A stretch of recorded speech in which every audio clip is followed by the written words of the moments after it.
নাজনীন নাহার নিহা বাংলাদেশের সমসাময়িক নাট্যজগতে এক আলোচিত নাম। তার অভিনয় থাকে এক ধরনের স্নিগ্ধতা, যা সহজেই দর্শকের মনে দাগ কাটে।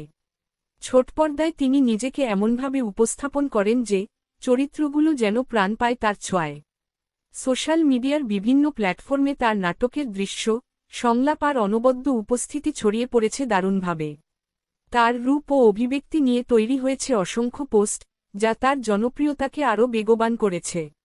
নিহার অভিনয় শুধুই বিনোদন নয়, তা অনেকের জন্য হয়ে উঠেছে অনুভবের অংশ। দর্শক তার প্রতিটি কাজকে দেখেন হৃদয়ের চোখে। তাই তিনি আজ বাংলা বিনোদনের ভুবনে এক গুরুত্বপূর্ণ শিল্পী, এক মেধাবী অভিনয়শিল্পীর প্রতিচ্ছবি। আজ আমি আপনাদের সাথে শেয়ার করব নাজনীন নাহার নিহার 7টি সেরা রোমান্টিক নাটক, যেগুলো তাকে এই জায়গায় পৌঁছে দিতে রেখেছে অসামান্য ভূমিকা। 7. মাহমুদুর রহমান হিমিরের সুইট প্রবলেম। নাটকটিতে নাজনীন নিহার সাথে অভিনয় করেছেন মুশফিক আর ফারহান। নাটকটির YouTube view 17 million. 6. Mizanur Rahman আরিয়ানের তখন যখন।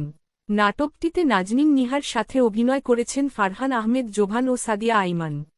নাটকটির ইউটিউব ভিউ 19 মিলিয়ন। 5. হৃদয়ে হৃদয়। মিজানুর রহমান আরিয়ানের হৃদয়ে হৃদয়।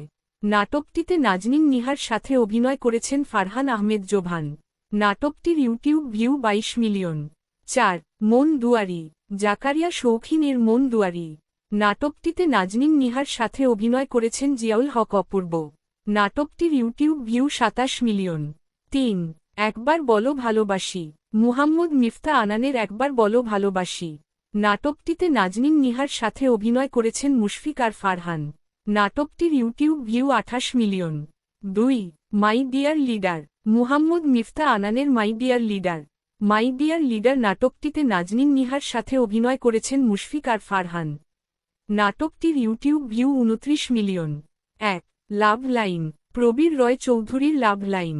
লাভ লাইন নাটকটিতে নাজনীন নিহার সাথে অভিনয় করেছেন ফারহান আহমেদ জোভান এবং পারশা। নাটকটির ইউটিউব ভিউ 32 মিলিয়ন। এই ছিল আজকের লিস্ট। আপনারা চাইলে এই নাটকগুলি দেখতে পারেন। কথা দিচ্ছি আপনাদের সময়টা ভালো কাটবে। আর নিহার কোন নাটকটি আপনার সবথেকে ভালো লেগেছে কমেন্টে জানাতে ভুলবেন না। ভিডিওটি ভালো লাগলে একটি লাইক দিন এবং সাবস্ক্রাইব করে পাশে থাকুন। তাহলে আমি আরও ভালো কন্টেন্ট তৈরি করার অনুপ্রেরণা পাব। ভালো থাকুন সবাই। আল্লাহ হাফিজ।